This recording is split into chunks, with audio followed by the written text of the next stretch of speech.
Hai teman-teman pecinta tanaman hias, kembali lagi bersama kami di Mel and Plants. Jadi di sini saya sedang bersama salah satu aglonema saya, yaitu aglonema happiness. Teman-teman bisa lihat kondisinya saat ini di beberapa daun bagian bawah sudah mulai mengering. Terus aglonema ini juga sudah memunculkan bunga. Nih, bunga aglonema bagi yang belum tahu bentuknya seperti ini. Ini dia. Nah, seperti ini. Sebenarnya kalau penyerbukannya berhasil, aglonema ini dapat menghasilkan biji.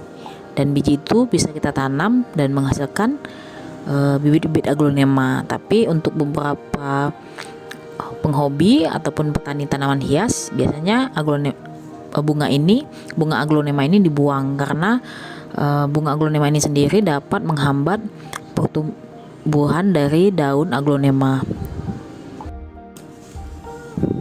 Nah, sebelum melakukan perbanyakan, kita memerlukan beberapa bahan dan peralatan yang perlu kita siapkan. Yang pertama adalah pisau untuk memotong. Di sini pisau ini sudah saya sterilisasikan terlebih dahulu. Kemudian ada fungisida. Fungisidanya saya cairkan, cuma jangan terlalu encer, cukup membentuk seperti pasta saja. Kemudian juga kita membutuhkan pot yang kosong untuk tanaman nanti yang sudah dicacah. Kemudian kita membutuhkan media tanam. Nah, untuk aglonema kita pakai media tanam yang poros. Apabila teman-teman enggan meracik, bisa juga beli di pasaran, banyak media-media yang dijual beredar dan memang khusus untuk aglonema. Tapi ya itu tadi, usahakan medianya yang digunakan adalah media yang poros. Nah, yang terakhir adalah tanaman itu sendiri. Nah, tanaman ini kita siapkan. Nah, setelah semua bahan dan peralatan telah selesai kita siapkan, kita dapat melakukan perbanyakan pada aglonema happiness ini. Yang pertama-tama kita lakukan adalah kita membongkar akar tanaman dari media tanam sebelumnya. Ini gunanya untuk mengecek apakah akar masih dalam kondisi baik ataukah memang akar sedang dalam kondisi yang tidak baik. Apabila kondisinya tidak baik, tentu kita perlu melakukan treatment. Tapi apabila akarnya bagus dan akarnya sehat, kita bisa lanjutkan melakukan perbanyakan. Nah, di sini kita bongkar dulu, lakukan pelan-pelan agar akar-akarnya jangan sampai rusak ya. Karena apabila melukai akarnya, takutnya nanti justru proses perbanyakan ini menjadi semakin lambat, nanti memunculkan tunas-tunas. Nah, di sini untuk media tanam ini sendiri sebenarnya sudah layak untuk diganti karena terlihat dari sekam bakar yang pada tanaman ini sudah mulai memadat sehingga riskan untuk si aglonema lebih mudah untuk berjamur atau terserang penyakit. Nah, ini kita pelan-pelan lepaskan media dari akarnya. Apabila kita kesulitan, kita bisa menggunakan air. Jadi kita siram dengan air pelan-pelan saja supaya lebih bersih. Nah, ini dia. Oke. Ya, kondisinya sehat. Kondisi tanaman ini sehat dan kita bisa lanjutkan ke perbanyakan. Sebentar saya bersihkan dulu si akar aglonemanya supaya kita lebih gampang untuk melihat bagaimana sih kondisi akar dan batang yang di dalam bagian dalam itu. Oke. Nah, setelah kita bersihkan, ini adalah kondisi si akar. Di sini kita dapat melihat beberapa tunas sudah mulai muncul pada batang aglonema.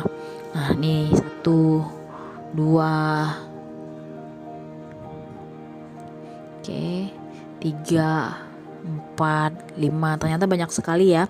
Ternyata tunas-tunas di bawah ini banyak sekali yang muncul. Ini cukup baik apabila kita lakukan perbanyakan. Cuma dalam perbanyakan ini sendiri tentunya kita tidak asal melakukan perbanyakan. Yang pertama, kita bersihkan dulu dari tanaman, dari daun-daun yang sudah mulai menguning dan tua. Nah, daun terus dari selubung-selubung nanti yang menghalangi si tunas muncul, kita bersihkan dulu batangnya. Oke. Nah, di sini akarnya cukup sehat dan bisa kita lakukan perbanyakan. Nah, rencananya saya akan melakukan pemotongan di bagian sini. Bagian sini saya akan melakukan pemotongan dengan meninggalkan satu akar saja. Jadi tidak semua akar dihabiskan ya. Tetap saya tinggalkan satu akar supaya tidak terlalu lama proses penumbuhan akar barunya atau proses stres dari tanaman itu sendiri. Jadi dia juga tidak ini planning saya, dia tidak terlalu banyak merontokkan daun. Nah, kita potong di sini. Jadi kalau untuk motong aglonema ini usahakan di antara ruas, jangan pada saat diruas. Nah, di antara ruas ya, di antara ruas tanaman. Karena tunas-tunas itu sendiri munculnya pada bagian ruas tanaman. Oke, ini adalah bagian atas. Seperti yang saya katakan, saya meninggalkan satu bagian akar tanaman, dan untuk bunganya mau saya potong saja. Oke, ini dia. Kita biarkan dulu untuk bagian atasnya. Terus ini bagian bawah. Nah, langkah selanjutnya kita memberikan fungisida pada bagian yang terluka. Untuk beberapa plant lover atau petani biasanya juga menggunakan fungisida bubuk langsung pada bagian yang terluka. Itu bebas saja sih mana yang lebih nyaman, tapi kalau saya lebih sering pakai yang sudah dicairkan untuk pasta seperti ini. Nah, oke, seperti ini. Sama dengan bagian bawah juga, kita lakukan treatment yang sama. Kita berikan fungisida pada bagian yang terluka, hanya pada bagian yang terluka saja. Memang salah satu kesulitannya apabila kita mencairkan dulu fungisidanya, dia memang agak jadi lebih ribet dibandingkan kalau pakai yang bubuk. Nah, itu dia.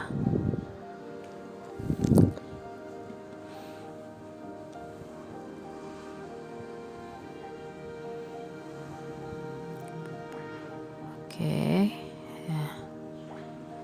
Nanti setelah kita berikan fungisida ini, kita biarkan dulu beberapa saat, sejam 2 jam nggak apa-apa, agar si fungisida ini mengering pada bagian yang luka. Jadi jangan, apabila teman-teman melakukan pencacahan terus memberikan fungisida, jangan langsung melakukan penanaman, apalagi melakukan penyiraman. Itu adalah sesuatu yang riskan untuk tanaman. Jadi lebih baik kita tunggu dulu dia sampai mengering, biarkan sekitar sejam atau 2 jam. Bahkan ada beberapa kadang yang dia cacahnya malam, terus tanamnya malah besok paginya. Ada juga yang seperti itu.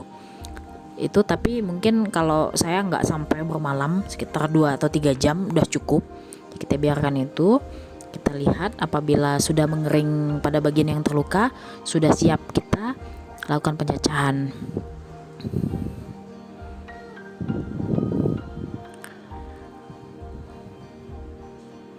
Oke, kita biarkan dulu di sini.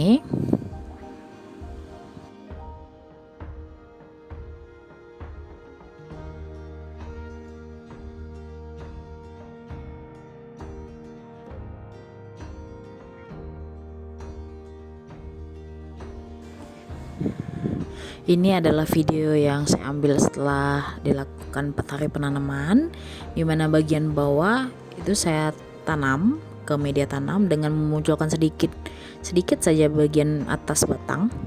Nah, di sini bagian atas batang. Nah, setelah 4 hari tunas-tunas tersebut ternyata sudah mulai bermunculan. Nah, teman-teman bisa lihat.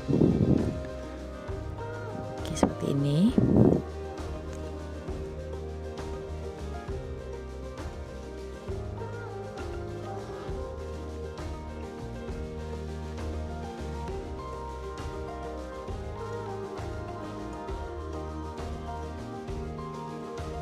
Pada bagian bawah aglonema atau cacahan aglonema ini nantinya akan memunculkan banyak tunas atau banyak anakan. Memang tujuan dari perbanyakan ini memang sebenarnya adalah pada bagian bawah. Kalau pada bagian atas dia akan meneruskan pertumbuhan ke atas, tapi pada bagian bawah cacahan ini diharapkan nantinya akan memiliki banyak anak dari si aglonema happiness ini. Nah, ini adalah salah satu metode yang menurut saya paling aman, namun kita bisa mendapatkan anakan sekaligus. Nah, ini teman-teman bisa lihat kan, baru 4 hari dia sudah mulai munculkan tunas-tunas. Nah, yang pastinya untuk media tanam harus kita jaga, jangan sampai dia terlalu basah ataupun dia terlalu kering. Maka untuk aglonema ini memang alangkah baiknya kita menggunakan media yang poros. Dan yang pastinya juga kita jangan lupa untuk semprotkan fungisida, karena aglonema adalah tanaman yang rentan dengan jamur itu. Nah, kita singkirkan dulu untuk cacahan yang bawah, kita ke cacahan yang bagian atas.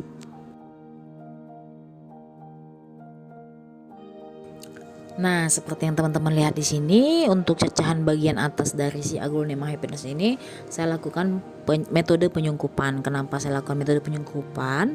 Itu bertujuan agar mengurangi penguapan dari tanaman ini. Karena kan kita tadi kan cuma meninggalkan satu akar, takutnya dia terlalu banyak melakukan penguapan sehingga justru malah menggugurkan daun-daunnya. Untuk mencegah itu, maka saya lakukan penyungkupan. Ini saya cuma menggunakan penyungkupan selama 4 hari ya. Selama 4 hari, biasanya ada yang sampai seminggu. Coba kita cek dulu bagaimana kondisinya terkini. Kita lihat apakah metode ini berhasil.